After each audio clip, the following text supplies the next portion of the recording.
మనిషికి ఆరోగ్యం అంటేనే జీవితం. ఆరోగ్యానికి ఆధారం మనం తినే ఆహారమే. ఒకప్పుడు అన్నం వేసుకునే ముందు చేతులు కడుక్కునేవారు. ఇప్పుడు ఫుడ్ పార్సల్ వచ్చేదాకా చేతిలో మొబైల్ వదిలి చేతులు కడుక్కోవడం మర్చిపోయాం. పూర్వం అమ్మ పెట్టిన పెరుగన్నం తింటే గ్యాస్ అనే పదమే తెలియదు. ఇప్పుడు పిజ్జా తిన్నాక ఓమిటోన్ లేకుండా అస్సలు పడుకోలేం. సరిగ్గా ఇవే తేడాలు. అప్పట్లో భోజనం ఎలా ఉండేది, ఇప్పుడు ఎలా మారిపోయిందో మనమే ఈరోజు కొంచెం దగ్గరగా చూద్దాం. పూర్వం వాళ్ళు ఏంటంటే భోజనం టైం అవుతుంటే ఇంట్లోనే బియ్యం ఉడికించేవాళ్ళు. పక్కనే సాంబార్, కూర, కొంచెం పచ్చడి, ఆవకాయ అయితే మస్తుగా సరిపోతుంది. పెరుగు అన్నం ఉండాల్సిందే. అప్పుడే ఓ భోజనం పూర్తయినట్టు. కూరగాయలు తోట నుంచే తీసుకొచ్చేవాళ్ళు. నూనె అంటే నువ్వుల నూనె, గీ అంటే ఇంట్లోనే నెయ్యి. వాళ్ళు వంటగదిలో వంట చేసేవాళ్ళు మాత్రమే కాదు, ఆరోగ్యాన్ని కూడా తయారు చేసేవాళ్ళు. ఇప్పటి వాళ్ళకి అన్నం అంటే పొట్ట నింపేది కాదు, స్టేటస్ చూపించేది.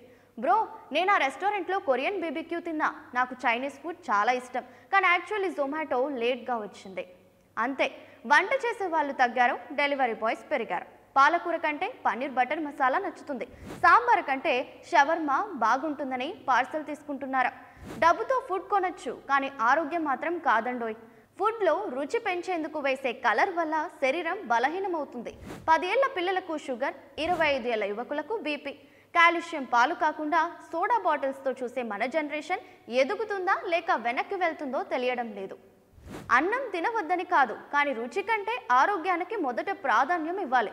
అవును, మళ్ళీ ఇంట్లో వంట, మళ్ళీ తులసి, అల్లం, ఆవాలు వాడిన చట్నీలు, మళ్ళీ అమ్మ చేతి భోజనం, ఇవే నిజమైన లగ్జరీ. పిజ్జా ఒక్కోసారి ఓకే, కానీ ప్రతిరోజు ఆరోగ్యం కావాలంటే మన పాత అలవాట్లే కాపాడతాయి. ఇప్పటి ఫుడ్ చూసి నాలుక నవ్వుతుంది, కానీ వాంతులు రావడమో హాస్పిటల్లో చేరడమో అవుతున్నప్పుడే అర్థమవుతుంది మనం ఏం చేస్తున్నామని. అందుకే అమ్మ వంట, అప్పటి వాళ్ళ పద్ధతులు ఇవి మామూలుగా కనిపించవచ్చు, కానీ ఇవే మన జీవితం నిలబెట్టే మూలాలు. ఆహారం మనం తినేది కాదు, ఎలాంటి ఆహారం తింటామో అలాంటి ఆరోగ్యం మనం కలిగి ఉంటాం.